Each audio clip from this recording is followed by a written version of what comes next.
Então eu comecei a viver as experiências que meu pai vivia. Por exemplo, a casa era grande com assoalho de madeira. Então eu ouvia passos na casa. Eu sabia onde os passos estavam. E eu falava, agora está na cozinha.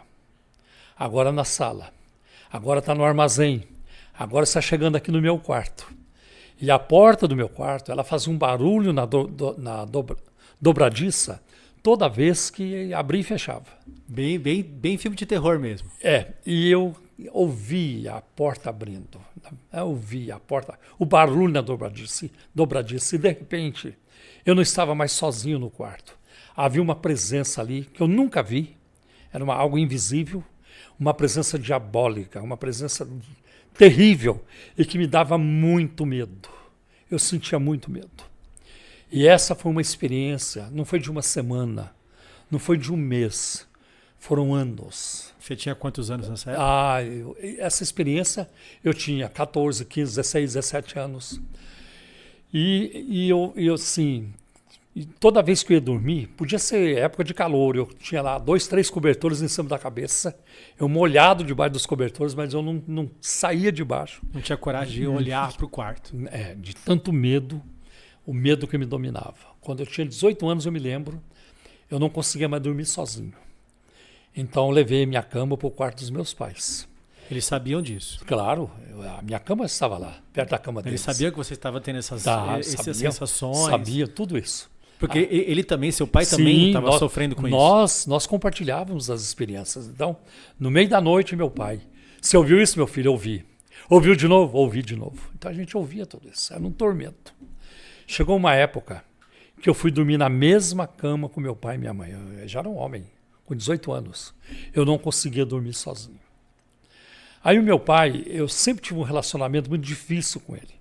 Meu pai foi um homem assim muito bruto, muito abusivo, com todo mundo. Com a família e com pessoas de fora também. Ele já é falecido? Já. Aí ele vivia me expulsando de casa. Eu falei, pai, não posso sair ainda, não tenho documento. Não, sobe daqui, não quero mais te ver, assim por diante. E houve um dia em que eu saí. Eu fui para São José dos Campos, lá tentando um trabalho. Eu consegui um trabalho na Ericsson, a fábrica de telefones. Eu detestava aquele trabalho. Eu fiquei lá só um mês. Eu fiquei só um mês por quê? Porque a Embraer me chamou.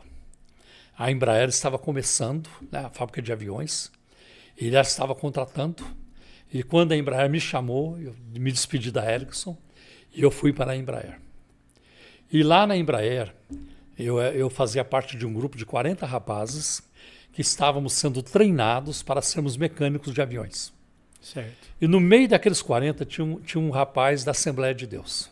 Ô, glória! Chamado Luiz Cláudio. Deus envia algumas pessoas. Eu me lembro exatamente o dia, 2 de agosto de 1971, quando eu comecei a trabalhar na Embraer. E o Cláudio, quando ele me viu, ele pensou, depois ele me contou, ele pensou, eu posso ganhar todo mundo aqui para Jesus, menos o Paulo Romeiro. Esse rapaz é um demônio. Eu era terrível. Tá? Eu era piadista, eu contava piadas. Tornei-me muito popular na fábrica por contar piadas, mas eu contava piadas imorais e eu fazia piada de Deus, da Bíblia e de Jesus também. Tá? Então eu era um blasfemo. Né? Era um Saulo. Terrível. Perseguidor. E a primeira vez que o Luiz Cláudio tentou falar comigo do Evangelho, eu já fui com os 2 pés no peito dele. Perguntei para ele, você é formado em quê? No que você é formado? Não, é isso, aquilo, ele não tinha o que dizer. Falei, escuta, eu passei 5 anos num convento, estudando para ser padre. Eu estudei teologia, eu estudei filosofia. Você não tem nível para conversar sobre religião comigo. Quer falar de cinema? Tudo bem. Quer falar de futebol? Também, mas religião, se olhe, né? Fica na miúda, né? Coisa assim. E aí ele foi para a igreja aquela noite. Escreveu meu nome num pedaço de papel e entregou lá para o dirigente. A gente falava dirigente da congregação, né? Vamos orar pelo Paulo Romeiro. Ei. Ele é um demônio, mas Jesus pode transformá-lo. Meu Deus. E aí, naquela época, a minha irmã, uma das minhas irmãs, tinha deixado uma mala no meu quarto de pensão em São José dos Campos. Né? E eu abri a mala, tinha uma Bíblia católica. Eu não estou interessado em Bíblia. A Bíblia continuou na mala. Mas lá na fábrica, surgiu em mim um desejo assim, maligno ou maléfico, de colocar o Cláudio em dificuldade. Né? De apertar ele. Então eu começava a fazer perguntas difíceis para ele, da Bíblia, na frente dos colegas. E ele respondia. Eu falei, não, isso não está na Bíblia. Ele perguntou, você tem Bíblia, Paulo? Tem uma Bíblia católica lá, da minha irmã, lá no meu quarto de pensão. Dá uma olhada na Bíblia. Está aqui os versículos. Eu chegava lá, abria aquela Bíblia católica, olhava os textos, meu Deus, o cara é protestante. E essa é uma Bíblia católica. Mas o que ele está me falando está aqui. E assim foi. Dias eu e dias. tentando. E eu mal percebi que o Espírito Santo estava só me pegando. Né? Trabalhando em você. Trabalhando, né? Já tinha jogado a isca, né? E aí foi, né, a gente conversando e tudo isso. Aí um dia, e a turma começou a perceber. E o Cláudio está te levando na conversa. Que isso, cara? Ninguém vai me levar na conversa. E assim por diante. Aí um dia ele me convidou para visitar a igreja. E eu fui conversar com um dos professores nossos, lá da Embraer. Escuta, o Cláudio está me chamando para visitar a igreja dele. O que o senhor acha? É um professor muito bacana, muito inteligente. Eu gostava muito dele, ele de mim também. Ele falou assim, vai, mineiro. Se você não gostar, você não perdeu nada. Aí eu falei, é verdade, não tem risco. Se eu gostar, se eu gostar você fica, se você não gostar você sai. E eu fui, era uma quinta-feira. E aquela noite eu entrei e não gostei do culto. Porque eu queria ouvir a palavra e ficava, glória a Deus, aleluia, glória a Jesus. Esse povo não tem comportamento. Bem pentecostal. Bem penteca. E eu sou pentecostal e gosto muito de ser. Uhum. Mas naquela época não, né? Sim, você está chegando, você acha doido, né? Aí eu me lembro, isso foi numa quinta-feira, eu me lembro que no sábado, eu fui, não, no sábado, eu ia ter um culto de ceia. Certo. E eu falei para o Cláudio, eu quero ver como é que os crentes tomam a comunhão. Ele falou, você não vai poder entrar, porque você tem que apresentar uma carteirinha de membro na entrada, senão você não entra. Eu falei, mas eu vou. Se você for, nem fala que me conhece. E eu fui. Estava com um cigarro no bolso. Cheguei lá, quando o porteiro se distraiu, eu entrei. Quando eu entrei, tarde, estava todo mundo ali na Assembleia de Deus, ajoelhados, orando. Eu falei, se eu não me ajoelhar, eles vão descobrir que eu não sou evangélico, que eu não sou crente. Aí eu me ajoelhei. Foram 40 minutos de canseira. Eu ali ajoelhado, falando com ninguém. Terminou a ceia e fui embora. Bom, isso foi no sábado à noite. No domingo, eu fui assistir o filme do Ben-Hur. Certo. A primeira versão, só que tinha não é essa o Charlton Heston. E tem um momento no filme do Ben-Hur em que ele é preso, ele é obrigado a atravessar o deserto, com vários prisioneiros também, até chegar nos barcos romanos, onde eles vão trabalhar como escravos remadores. Então a travessia do deserto é muito difícil, muita sede, muita fome. Até que eles chegam num oásis, numa vila, onde eles vão poder tomar água e comer. E aí o oficial romano deu uma ordem, ninguém dê água para Ben-Hur. Ben-Hur não vai tomar água. Mas o cara estava morrendo de sede. Aí uma pessoa chega, a gente nunca vê o rosto, chega para Ben-Hur e entrega uma vasilha de água para ele, se agacha e ele vai bebendo. Aquela água vai escorrendo. E o oficial romano, quando viu aquele gesto, ele levantou o chicote para chicotear a pessoa que estava dando água para Ben-Hur. Só que aquela pessoa se levantou, olhou no romano e o chicote caiu. Ele perdeu as forças. O chicote caiu da mão. E ali no filme, naquele momento, Tardes, eu senti algo. Eu vivi isso. Eu senti alguém me dando um soco nas costas. Um golpe nas minhas costas. Eu levei um baque. Aí eu virei para a direita para saber quem é que está me agredindo. Era um velhinho. Eu falei, esse velhinho não iria me agredir, ele não dá nem para o começo. Eu virei para a esquerda, era um casal de namorados, estavam bem agarrados. Eles também não perderiam tempo comigo. Naquele momento, eu ouvi uma voz. Não foi audível, mas eu ouvi. Ou na minha mente, de alguma forma, aquilo chegou para mim. Este é o Deus que você tem que seguir, que você deve seguir. E ali na tela era Jesus. Tardes, eu não tenho dúvida de que eu saí do cinema transformado. Na segunda-feira, fui para a fábrica.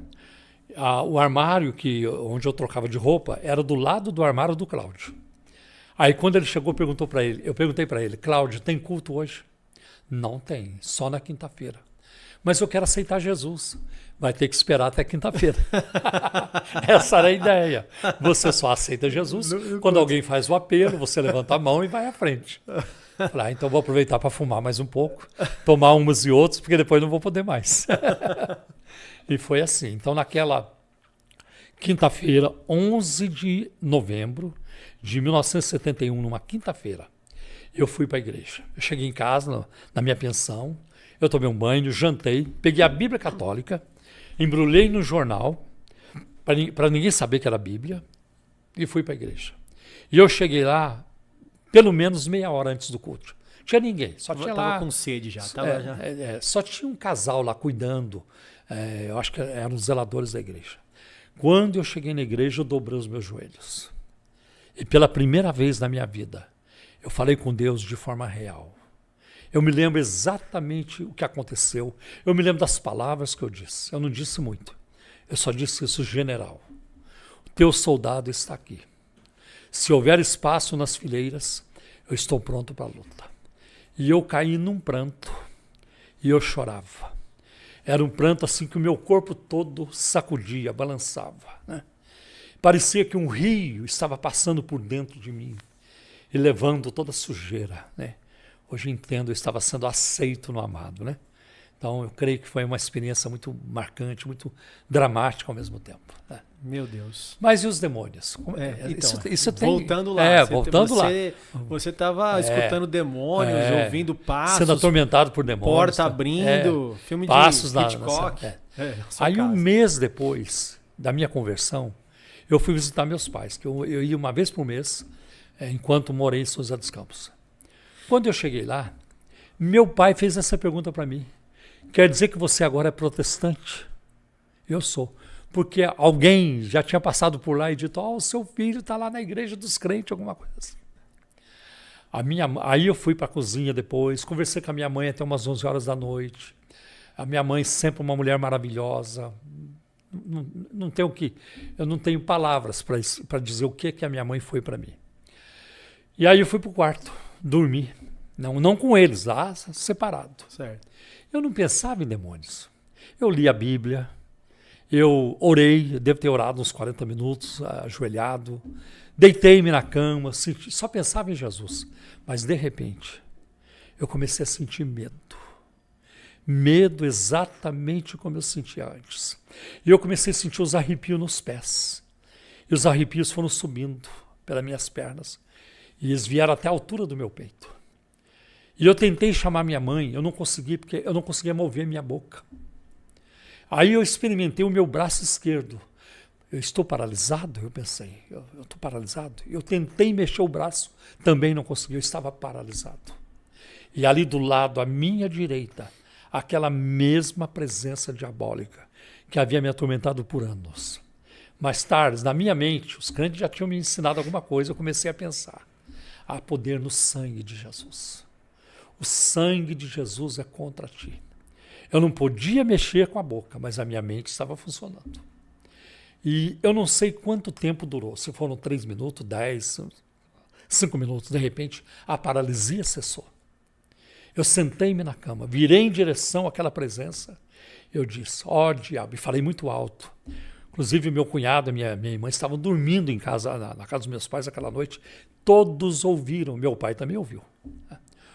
Diabo, por muitos anos você tem atormentado a minha vida. Mas eu quero te fazer uma pergunta hoje à noite. Por acaso você não está vendo o sangue de Jesus no meu coração? Você não percebeu ainda que eu já fui lavado, remido no sangue de Jesus? Fora! Deu um grito com ele. Ai de ti se tu voltares. E naquele momento o quarto encheu-se de paz. Eu deitei novamente e eu dormi tranquilamente. Uma experiência que nunca mais se repetiu, né? Então foi um processo de libertação maravilhoso.